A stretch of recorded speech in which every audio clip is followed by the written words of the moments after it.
Hello and welcome to Conversations and Community Leadership, a project from Leadership for Civic and Community Engagement at North Carolina A&T. This course is stewarded by Dr. Karen Jackson. Now, here's the show.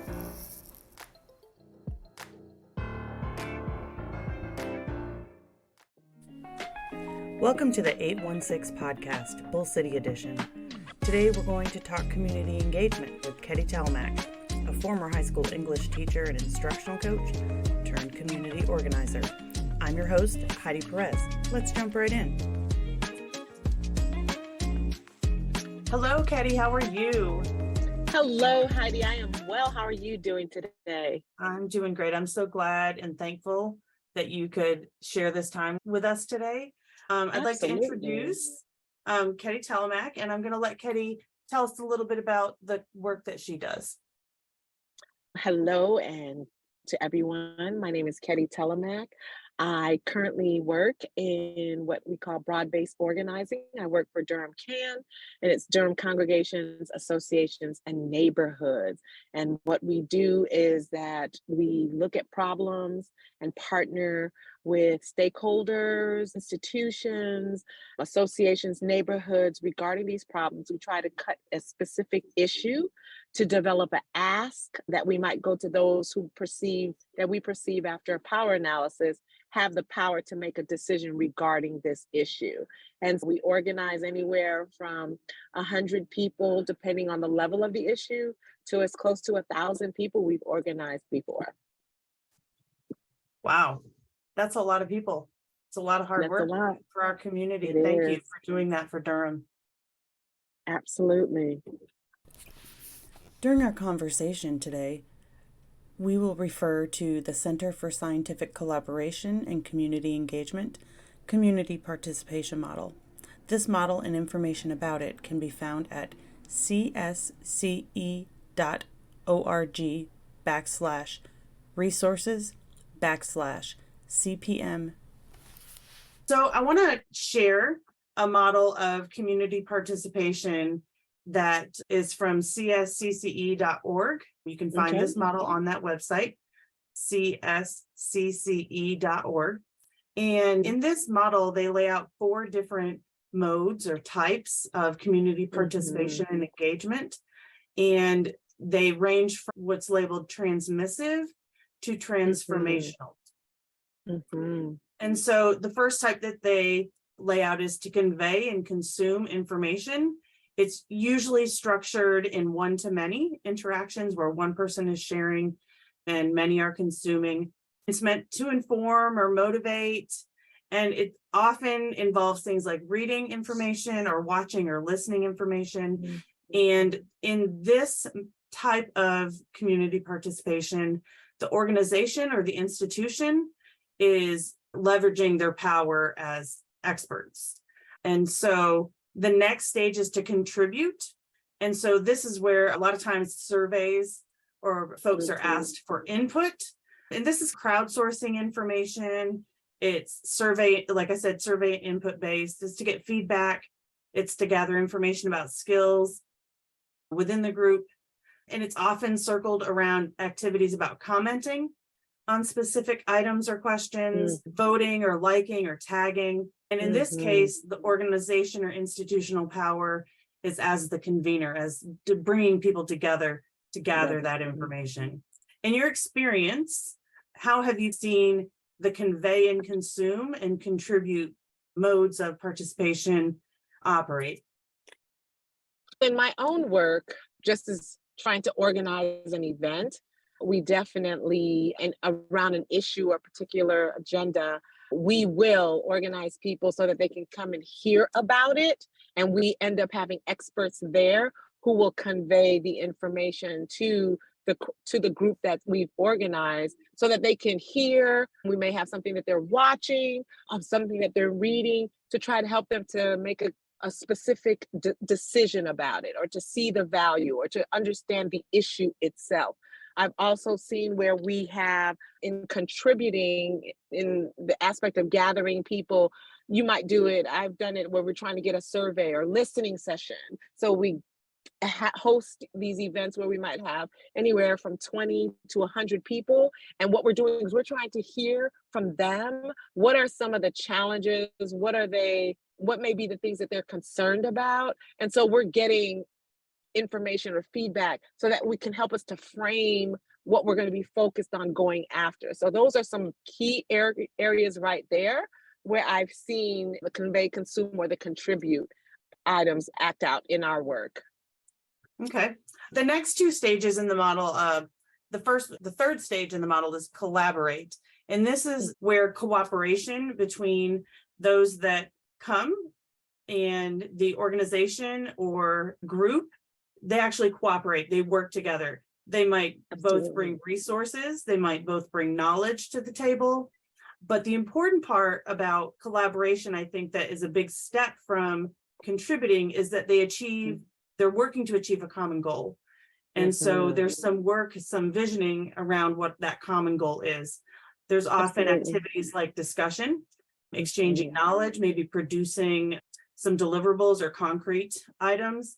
And it's most effective, that cooperation is often scaffolded. How do you see that kind of collaboration work in your work with Durham Camp? Absolutely. So we have research action teams, right? So there may be an issue that we know. So the end goal or desire, and I'll just pick something, is to provide a day shelter for homeless or those who are unhoused. We've done the research, we've listened to those who are unsheltered. We're finding out where there's actual resources, financial resources to support the building of an establishment, a day center. And then we're partnering with other churches who are concerned or other organizations that are concerned about this, researching all the details to go get an ask from those in power who have the money, such as the county commissioners. And then what we'll do is gather or convene all of us into a presentation to talk about how can we get this building built? How can we do this? So the county commissioners come with recommendations about how much money they might be able to afford to allocate towards this endeavor. We come with the research that talks about the needs, why we need this, or why we might need more money than they're initially offering us, what the data shows, what the needs are. And so together, because our common goal is to build the data of the day center, together we're collaborating. Together we're finding ways to work together to that end. And so that would be an example. So as you were talking, I really hit on some ideas that you shared. The first is that you bring to the table those that are impacted by the issue or the project that you're working on. I think that is 100% critical for success in any kind of community organizing work. You also mentioned having experts at this collaboration phase, and as well as allies. So a wise woman that you and I both know, Michelle Sidbury, used to always tell us, if you're doing it alone, you're doing it wrong. Doing it wrong. Yep. That's right. And then the last phase, or the last type of community participation, is a co-creation model. And at this phase, the power balance shifts to the community, and that the interactions are initiated and led by the community members. In the case of the project for the day shelter, that would be those that are unhoused or homeless. Absolutely. And that this is the co-creation type of engagement is about creating something new together. And that requires integration of those impacted with the allies and the experts and those that are impacted, and civic organizations, civic leaders and institutions, to bring it to a mutual sharing where everyone is working on the same problem together. So tell me about how you've seen that in your work. Oh, even pushing further with this, I would say I could give an older example. When I first started working with CAN as a leader, we saw that there was a need, that there was a deficit for our students who were bilingual, especially those who were Latino, Latinx, and Hispanic community. There was a high dropout rate of students who were not completing high school. And we came to find after we did the research, because as well as the Durham leadership was concerned about it, teachers were concerned, the school board was concerned, as well as the community. And so we started asking questions about why this was happening. And we realized that many of the schools did not have bilingual counselors or individuals in the schools who could connect with the students to encourage them to meet with the parents and the community. There was always a delay in getting someone to be able to come in and sit in on a meeting where they may have some challenges with a student who's not doing what they need to do. So we organized students first who wanted this, who were sharing the information about what they needed. Then we called the school board and had them come and listen. And as they were looking for methods or ways to pay, they were doing their own research and realized that we needed to bring the county commissioners in because they needed money from the county commissioners to pay to add to the salary so that we could have bilingual counselors in the school. And so we realized, looking at the data and the research, that this was a problem.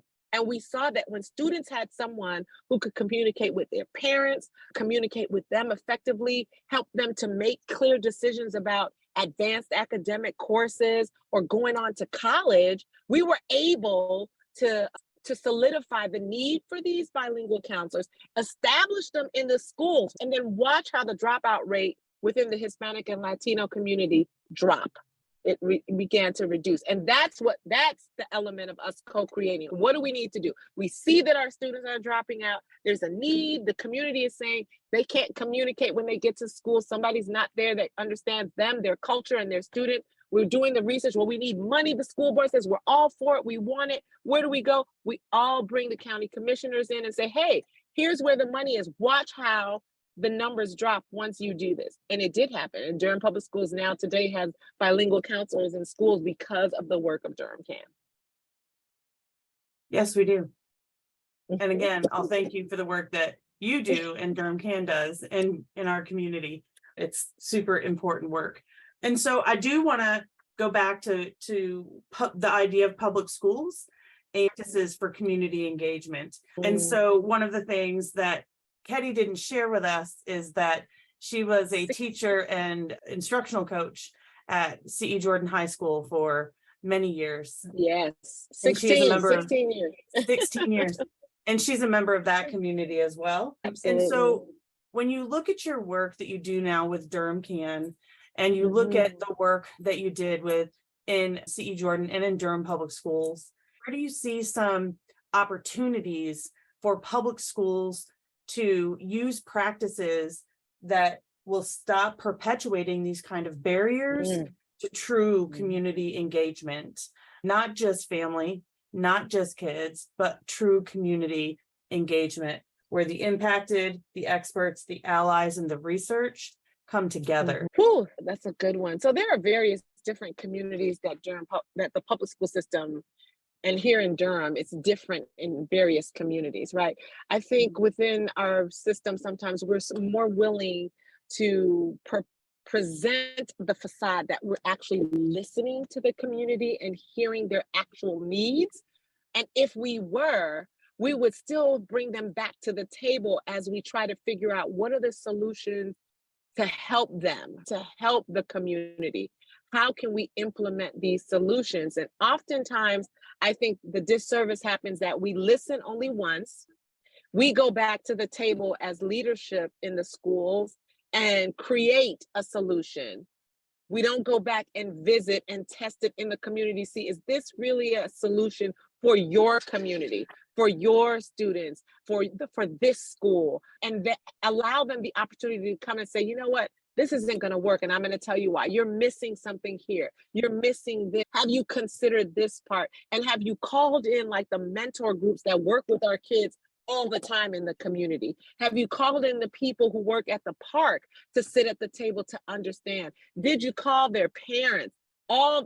Every parent that you can, and be intentional about setting up meetings at their schedule, at their availability, so that you really get the whole community involved, all partners involved. And then talking and listening to those who have maybe made it out of a community, right? So we have some challenges in the community, but we know students who have graduated, who have gone on to secondary, who have flipped their lives around. We need to bring them back in to find out, what was it that worked for you that we did, or was there something we could have done better that we missed?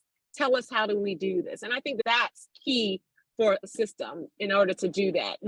I just know that we listen, we say we listen, but we only listen to hear and then go back and try and make it fit with the plan that we, and I say we, having been at the school level, we decide is what we think they need. And it can't be. At every step of the way, we need to keep the community, the parents, every partner at the table, even in developing the solution, testing it, going back to the drawing board again, listening to those who made it out, finding out what worked for them in order to achieve that goal. Yeah, as I listened to you talk, it was like, when can we get beyond just the contribute type of community engagement? Absolutely. When can we get to the collaborative part that pushes us into co-creation? Absolutely. We don't just need ideas and words. We need every being that's impacted, that is an ally, that is an expert, that is in our civic institution and our schooling institutions, to be in on that collaboration, because I think a lot of times that pushes into that co-creation process. It does. Absolutely. You're absolutely right. And I think that if we would do that, we could see a shift in so many areas in our school system. I believe that too. And I think, in my experience as a public educator and instructional leader, one of the voices that is often not even listened, not even asked for contribution, is the students. And if there's one thing our students will do, is they will tell us the truth. They will tell us exactly what they liked and what they didn't like, and what they needed and didn't get. Absolutely. Definitely. And so on that note, we will go out with our Durham Public Schools students in our minds and our hearts. And I want to thank you, Ketty, for sharing your time with me and for sharing your time with us this evening. Thank you for having me. It was a pleasure. Thanks for sticking around and listening to our conversation with Ketty Telemack, lead organizer for Durham Can. You can find out more about Durham Can and Ketty Telemack's work at durhamcan.org. This is your host, Heidi Perez, signing off. Thank you for listening to Conversations and Community Leadership, a project from Leadership for Civic and Community Engagement at North Carolina A&T, with your host and leader, Dr. Karen Jackson. Dr. Karen Jackson can be reached at ktjackson@ncat.edu. You can also check out more from North Carolina A&T and their Leadership for Civic and Community Engagement programs at https://www.ncat.edu/academics/graduate-programs/leadership-studies.php. You can also type it right into their main website and find it at www.ncat.edu. Thanks for listening. This has been a Big Mouth Media production.